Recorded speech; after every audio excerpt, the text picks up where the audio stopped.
Zoya talk کے معزز سامعین کو زویا ٹاک کی طرف سے اسلام۔ آج میں آپ کو ایک محبت کی ایک ایسی سچی داستان سے روبرو کرانے جا رہی ہوں جو بہت زیادہ دلچسپ اور امید کرتی ہوں آپ سب کو بہت پسند آئے گی۔ میں گاؤں کی ایک رہائشی لڑکی ہوں۔ آج سے 10 سال پہلے 2015 میں میری دوست نے مجھے فیس بک جوائن کروایا تھا۔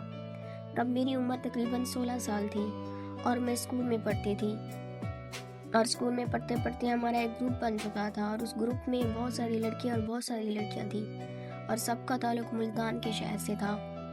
ہم سب گروپ ممبر ایک فیملی کی طرح رہتے تھے، ہر چیز ایک دوسرے کو شیئر کرتے تھے۔ گروپ میں اگر کوئی پریشان ہوتا تو فوراً سب گروپ والے اس کی مدد کو پہنچ جاتے اور سب ایک دوسرے کے بہت قریب آ گئے تھے۔ اور جو بھی دن میں گزرتا ہم سب گروپ میں شام کو ایک دوسرے کو ساری باتیں بتا رہے ہوتے تھے۔ اس طرح ہر کوئی گروپ میں اپنی باتیں شیئر کرتا تھا، اور اس گروپ میں ایک ایسا لڑکا بھی تھا جو اور کسی کی نہیں، وہ مسلسل میری کی گئی ہر ویڈیو کو لائک اور کمنٹ کرتا تھا، اور میں بھی کبھی اس کی پوسٹ پہ لائک اور کمنٹ کر دیتی تھی۔ وہ لڑکا بہت ہی دکھی اور غمگین پوسٹ شیئر کرتا تھا، جیسے اس کی دنیا کسی نے اندر سے اجاڑ دی ہو۔ مجھے اس کی پوسٹ دیکھ کر بالکل بھی اچھا نہیں لگتا تھا اور میری اس کے ساتھ آہستہ آہستہ ہمدردی بھی ہونے لگی تھی۔ ایک دن ایسا آیا، میں سوچ رہی تھی کہ پوچھوں یا نہ پوچھوں۔ آخر کار میں نے دل کو سنبھال کر ایک دن اس سے مسلسل دکھی رہنے کی وجہ پوچھ ہی لی، لیکن اس نے چند منٹ خاموشی اختیار کی اور اپنی دکھی ہونے کی وجہ مجھے نہیں بتائی اور ادھر ادھر کی باتیں کر کے بات کو ٹال مٹول کر دیا۔ میں نے تو اپنی زندگی کے بارے میں اسے سب کچھ بتا دیا تھا، کچھ بھی اس سے نہیں چھپایا، سب چیزیں اس کو بتا دی تھی۔ لیکن جب میری باری آئی تو اس سے اس کے بارے میں پوچھنے کی تو اس نے مجھے یہ جواب دیا کہ صحیح وقت آنے پر میں تمہیں اپنے بارے میں سب کچھ بتا دوں گا۔ پھر میں نے اس کا نمبر مانگا تو اس نے بغیر کچھ سوچے سمجھے مجھے اپنا نمبر دے دیا، اور اب ہماری واٹس ایپ پر بات شروع ہو گئی تھی۔ پھر ایک دن اس کے دل میں پتہ نہیں ایسی کون سی بات آئی، اس نے مجھے پہلی بار کال کی اور اس نے مجھے بتایا کہ اس کی عمر 24 سال ہے اور وہ ایک پرائیویٹ اسکول میں ٹیچنگ کرتا ہے۔ میرے گھر والوں نے اپنے خاندان کے اندر میرا رشتہ بھی کر دیا تھا اور میری شادی بھی ہونے والی تھی کچھ دنوں کے بعد، اور پھر اسی دوران میرے گھر والوں نے مجھ سے میرا موبائل چھین لیا اور میرا اس سے رابطہ ختم ہو گیا تھا۔ ابھی میری شادی بھی نہیں ہوئی اور میری بہن کو بھی منع کر دیا تھا موبائل دینے سے۔ اب سب رابطہ ختم ہو گیا تھا، سب کچھ رک گیا تھا۔ ایسا لگتا تھا کہ اب سب کچھ ختم ہو گیا ہے، کوئی امید نظر نہیں آتی تھی۔ میرے گھر والے مجھ سے سارا دن کام کرواتے تھے، سارا دن مصروف رکھتے تھے۔ سارا دن کام کروانے کے باوجود مجھے 5 منٹ تک کا سکون بھی میسر نہیں ہوتا تھا۔ بس میں کبھی کبھی بیٹھے یہ سوچا کرتی تھی کہ وہ میرا انتظار کر رہا ہوگا، اور جب کبھی میں اس کے گاؤں میں جاؤں گی، اس کے شہر میں جاؤں گی تو وہ مجھ سے نکاح کر لے گا۔ آخر میرے والدین نے مجھے جونی میں پڑھنے کے لیے بھیج دیا۔ جب میں 2 سال کے بعد واپس گھر آئی تو سب گھر والے مجھے دیکھ کر بہت خوش ہو گئے تھے، لیکن میں خوش نہیں تھی کیونکہ میں ابھی تک ہی اسے نہیں بھلا سکی تھی۔ پھر میں نے اس کا پتہ کیا لیکن وہ مجھے کہیں نہ ملا۔ میں نے مزید پتہ کرنے کے لیے وہ جہاں رہتا تھا میں وہاں چلی گئی۔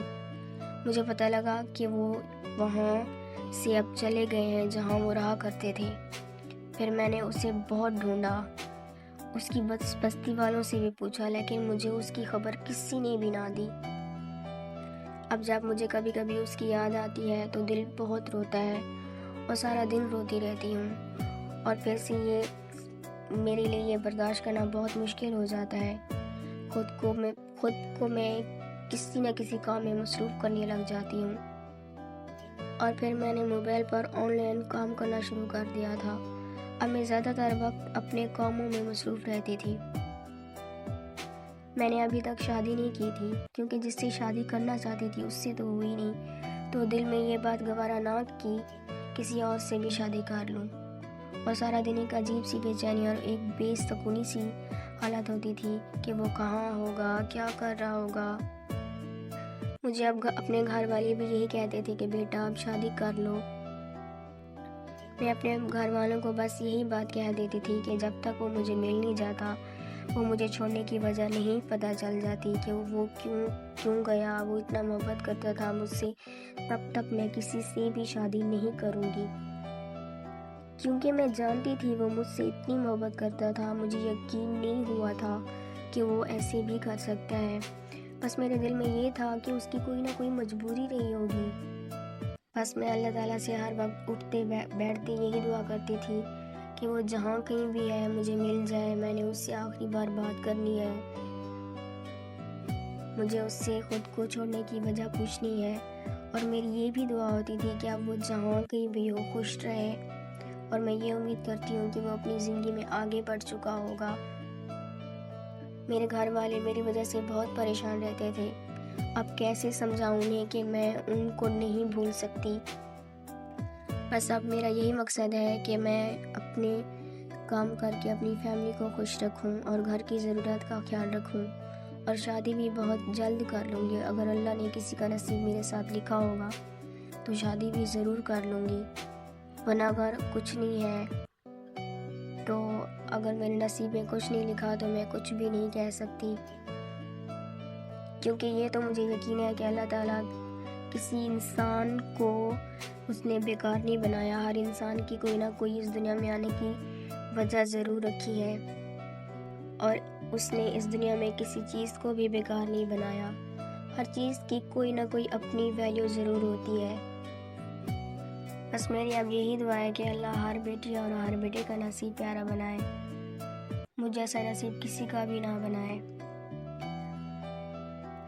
اور میں یہ نہیں چاہتی کہ جیسے مجھے اپنی محبت نہیں ملی ہر بیٹی کو ان کی محبت نہ ملے۔ بس میری یہی دعا ہوتی ہے کہ جو بھی لڑکی کسی لڑکے سے محبت کرتی ہے، اللہ ان دونوں کا نکاح کرا دے اور ان کو ملا دے، اور ان کی زندگی میں کوئی بھی رکاوٹ نہ آئے۔ اور میری یہی درخواست ہے سب لڑکیوں سے کہ آپ جو بھی دعا مانگیں اللہ سے حسن نہ مانگیں، اللہ سے اپنے اچھے نصیب مانگیں۔ اگر نصیب اچھا ہوگا تو سب کچھ اچھا ہو جائے گا۔ بس اب یہی پہ میری کہانی کا اختتام ہوتا ہے۔